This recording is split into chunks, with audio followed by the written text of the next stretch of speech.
بسم اللہ الرحمن الرحیم۔ پہلی بات آپ کے سامنے کہی، تعارف کا مقصد صرف اتنا ہے کہ ہو سکتا ہے، مجھے یہ لگتا ہے، جو میں نے کئی محفلوں کے اندر دیکھا ہے، کہ شاید اس تعارف کو سننے کے بعد عمل کا جذبہ کچھ زیادہ بڑھ جائے۔ وہ اس وجہ سے کہ عبدالحمید مدنی ہونے کے پہلے، آج سے 26-27 سال پہلے، میرا نام امت کمار جین تھا۔ میرے والد صاحب کا نام وجے کمار جین۔ آج سے تقریباً 27 سال پہلے ہمارے والد صاحب اندور شہر کے اندر فیری لگایا کرتے تھے اور بڑے کٹر قسم کے جین مذہب کو ماننے والے انسان تھے۔ ان کی سی ڈی بھی کئی لوگوں میں، آپ میں لوگوں میں سے کسی نے شاید ہو سکتا ہے دیکھی ہو، وجے کمار جین کے نام سے نیٹ پر موجود ہے۔ فیری لگایا کرتے تھے، ٹھیلا لگایا کرتے تھے، اور ان کی ایک عادت تھی کہ روز جب تک پوجا نہ کر لیں، پوجا کرنا مہاویر سوامی جس کو وہ لوگ مانتے ہیں، آپ نے دیکھا ہوگا ایک برہنہ آدمی اس طریقے سے بیٹھا ہوتے ہیں جنہیں مہاویر سوامی کہا جاتا ہے، ان کی پوجا کرتے تھے۔ پوجا کرنے کے بعد کچھ کھاتے اور پیتے تھے، ہمیشہ کا یہی عمل تھا۔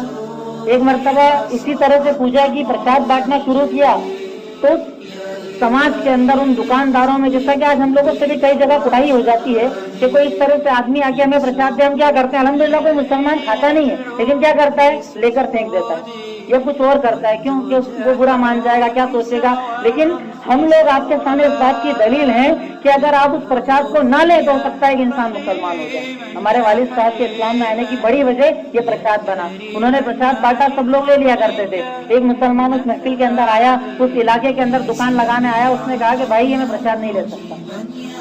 ہمارے والد صاحب کو بڑا تعجب ہوا، بھائی پرساد لینے میں کیا مسئلہ ہے؟ اس نے کہا بھائی میں ایک اللہ رب العالمین کے سوا کسی کا چڑھایا ہوا نہیں کھاتا ہوں۔ ہمارے والد صاحب نے کہا میں بھی ایک مہاویر سوامی کا کھاتا ہوں، اس کے سوا کسی اور کا نہیں کھاتا ہوں۔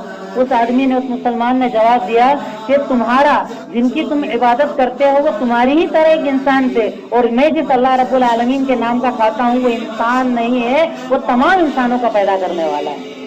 بس یہ بات سننا تھی۔ ان کے دماغ کے اندر وہ سوال جو بچپن میں تھا پیدا ہو گیا کہ جب مہاویر سوامی خود ہماری ہی طرح ایک انسان ہے، ہم ان کی پوجا کیوں کریں، ان کی اپاسنا کیوں کریں، ان کی پرستش کیوں کریں؟ کیوں نہ ہم اس معبود کو تلاش کریں جن کی عبادت خود مہاویر سوامی بھی کرتے تھے، اور ان کی طرح اس دنیا کے اندر جتنے بھی لوگ تھے وہ پوجا کیا کرتے تھے، وہ عبادت کیا کرتے تھے۔ اور ہمارے والد صاحب بچپن سے ایک بات کہا کرتے تھے کہ اس کائنات کے اندر جتنے بھی لوگ ہیں، جتنے بھی لوگ، جتنے اچھے بڑے، چاہے وہ ادھر دیکھا جائے چاہے ادھر دیکھا جائے، چاہے وہ پیر ہوں، فقیر ہوں، ولی ہوں، کوئی بھی ہو، ہمارے والد صاحب ایک چیز سوچا کرتے تھے، ان کے دماغ میں خیال آیا کرتا تھا کہ اس کائنات کے اندر جتنے بھی لوگ ہیں وہ سب کے سب کیا ہیں، آدرنی ہیں، قابل احترام ہیں، پوجنیہ نہیں ہیں۔ ان کا کیا ماننا تھا کہ اس دنیا کے اندر جتنے بھی لوگ ہیں، اللہ کو چھوڑ دیا جائے، ایک معبود کو چھوڑ دیا جائے تو وہ سب آدرنیہ ہیں، عزت کے قابل ہیں، پوجا کے قابل، عبادت کے قابل صرف ایک ذات ہے۔ یہ سوال بچپن میں تھا لیکن دبا دیا گیا۔ الحمدللہ جب پرساد دیا، نہیں لیا اور یہ بات کہی تو وہ سوال واپس ان کے دماغ کے اندر آ گیا۔ اسٹڈی شروع کی، پڑھائی شروع کی۔ الحمدللہ 1 سال سے زیادہ کی مدت تک انہوں نے پڑھائی کی۔ اس زمانے کے اندر یہودیت کو پڑھا، عیسائی مذہب کو پڑھا، آریہ مذہب کو اور تفصیل کے ساتھ پڑھا، کئی مذاہب کو پڑھا، تو انہیں علم ہوا کہ دنیا کے اندر ایک اکیلا مذہب اسلام ہے جو ایک اللہ رب العالمین کی عبادت کرنے کا حکم بھی دیتا ہے اور کر کے بھی دکھاتا ہے۔ اور اللہ رب العالمین وہ جسے انسان دیکھ نہیں سکتے لیکن اس کی قدرت کو دیکھ سکتے ہیں، اس کی طاقت اور قوت کو دیکھ سکتے ہیں۔ الحمدللہ جب اس بات کو سمجھا انہوں نے اسلام قبول کر لیا۔ اب انہوں نے اسلام قبول کر لیا، میری عمر 1 سال سے کچھ زیادہ ہو چکی تھی، والدہ نے منع کر دیا میں مسلمان نہیں ہونا چاہتی ہوں۔ میں بڑی تفصیل سے بیان کر رہا ہوں، ہو سکتا ہے کہ آپ کو یہ لگے کہ تقریر کی جگہ میں کیا بیان کرنے لگ گیا، لیکن انشاءاللہ اس سے کچھ نہ کچھ فائدہ آپ کو دعوت کے راستے میں ملے گا انشاءاللہ۔ اب ایک کمرے کے اندر رہتے تھے، ہمارے والد صاحب کو والدہ سے بہت زیادہ محبت تھی، کیونکہ جب اسلام لانے کے پہلے بھی کئی معاملات ایسے آئے جس میں والدہ نے بہت ساتھ دیا تھا۔